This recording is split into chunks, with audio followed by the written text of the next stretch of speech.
Good morning everyone, welcome back to my another blog. আশা করছি তোমরা সবাই ভালো আছো আর আমরাও ভালো আছি। তো অ্যাকচুয়ালি সকাল সকাল আমাদের বাস ছিল, সকাল বলতে গেলে 8টাতে আমাদের বাস ছিল। তো আমরা বাড়ি থেকে বেরিয়ে গেছি, আর এতটা তাড়াহুড়ি ছিল তাই আমি ব্লগটা বানাতে পারিনি। তো আমরা চলে আসলাম বাসে উঠে গেছি। আর এখানে দেখো ক্লাউডি ওয়েদার ছিল, তাই এখানে খুবই বৃষ্টি পড়ছিল। বৃষ্টি বলতে গেলে একটু একটু বৃষ্টি পড়ছিল। তারপরে আমরা 2 ঘন্টার পরে বরোদা স্টেশনে নামিয়ে গেলাম। আর স্টেশন বলছি, বাস স্ট্যান্ডে। আর এত সুন্দর একটা বাস স্ট্যান্ড, খুব অনেক জায়গাতে মানে কি বলবো, আর শপিংটা করাটা খুব ভালোই ছিল। জায়গাগুলো খুব সুন্দর সুন্দর জিনিসগুলো বিক্রি হচ্ছিলো। এই যে বাস স্ট্যান্ডটা দেখছো, আগের ভিডিওতে তোমাকে দেখাবো এই বাস স্ট্যান্ডের হালটা কী হয়েছে বৃষ্টির জন্য। তো অ্যাকচুয়ালি আমরা এই বাস স্ট্যান্ড থেকে বেরিয়ে গেছিলাম বরোদা যাওয়ার জন্য।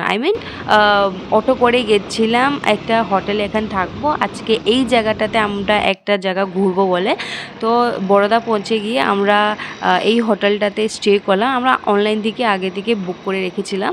আর একটু একটু এখনও পর্যন্ত বৃষ্টি একটুও নেই, সব কিছুই ভালো চলছিল। আমরা জানতে পারিনি আমাদের সাথে এতটাই খারাপ হবে সামনে গিয়ে। হোটেলে থাকার কারণ হচ্ছে মানে বাচ্চাকে নিয়ে তাড়াহুড়িতে তো কোনো কাজ করা যাবে না। তো আমরা ওখানে গিয়ে স্নান টান করলাম, তারপরে রেডি হয়ে বেরিয়ে গেলাম। আর গুগলকেও কিছু খাওয়াই দিয়েছিলাম ওই হোটেলেই। তারপরে আমরা যেখানে এসেছিলাম লাঞ্চ করতে হোটেলের বাইরে, তো এখানে আমি গুগলকে একটু একটু রুটি দেওয়ার জন্য চেষ্টা করছিলাম। ও কিন্তু একটা নিয়েই মুখে ভরে আছে, আর মানে সেকেন্ড টাইম দেওয়ার জন্য ও খাবেই না। তো আমি একটু না সবজিতে ডুবিয়ে ওকে একটু দিলাম খাবার জন্য, যেন ও টেস্টটা বুঝতে পারে। তো আমরা এখানে কথা বলছিলাম যে এখান থেকে আমাদেরকে বেরোতে হবে, কারণ 5টার সময় ওই জায়গাটা বন্ধ হয়ে যায়। তো আমরা তাড়াহুড়ি করে খেয়ে নিলাম। আর এখান থেকে বুঝতেই পারো গুজরাটি থালি থাকে, আর মানে গুজরাট জায়গাতে ওই খাবারই থাকে। তারপরে আমরা খাওয়া দাওয়া করে বেরিয়ে গেলাম অটো নিয়ে। ওই হোটেল থেকে অটো নিয়ে বেশিক্ষণ লাগেনি, বাস 5-6 মিনিট থেকে রাস্তা ছিল। তারপরে দেখতেই পাচ্ছ এখনও খুব মানে বৃষ্টি নেই, কিছু নেই, খুবই ক্লাউডি ওয়েদার ছিল, ভালো লাগছিল একটা।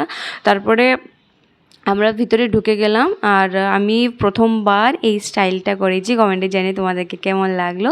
কারণ এটা ছোটোবেলায় আমি অনেক পড়তাম, কিন্তু বড় হবার কি মানে 6-7 বছর যখন ছিলাম তখনই পড়তাম, তারপর থেকে আর কোনো দিনই জীবনে পড়া হয়নি।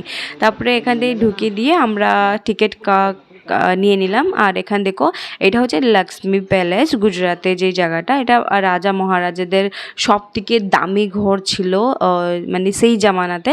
তো এটা দেখতে খুবই একটা ভাল লাগছিল। আর এটা না মানে আগে যেমন ছিল এমনি আছে, কিছু এখানে কাজ করা নেই, মানে পুরো এক্স্যাক্টলি ওই মানে ওইটাই মেহেলটা, দারুণ দেখতে। আর এই ভিতরে অনেক কিছু এক্সিবিশন আছে। তো এখানে দেখো বাইরে এই যে ঘাসগুলো আছে, এত সুন্দর ওরা ম্যানেজ করে রেখেছে, কেয়ার করে আর কি। এত দেখো দূরে দূরে পর্যন্ত, যেই পর্যন্ত তোমাদের চোখ যাবে সেই পর্যন্ত ঘাসগুলো এত সুন্দর লাগছে, একটা ডিসেন্টভাবে ছিল। আর এখান দেখো, তারপরে আমরা ঘুরে ফুরে গিয়ে আমরা রাত্রে যে খাবার খেয়েছিলাম, একটা ভেজ পোলাও আর এখানে 2টো পিৎজা।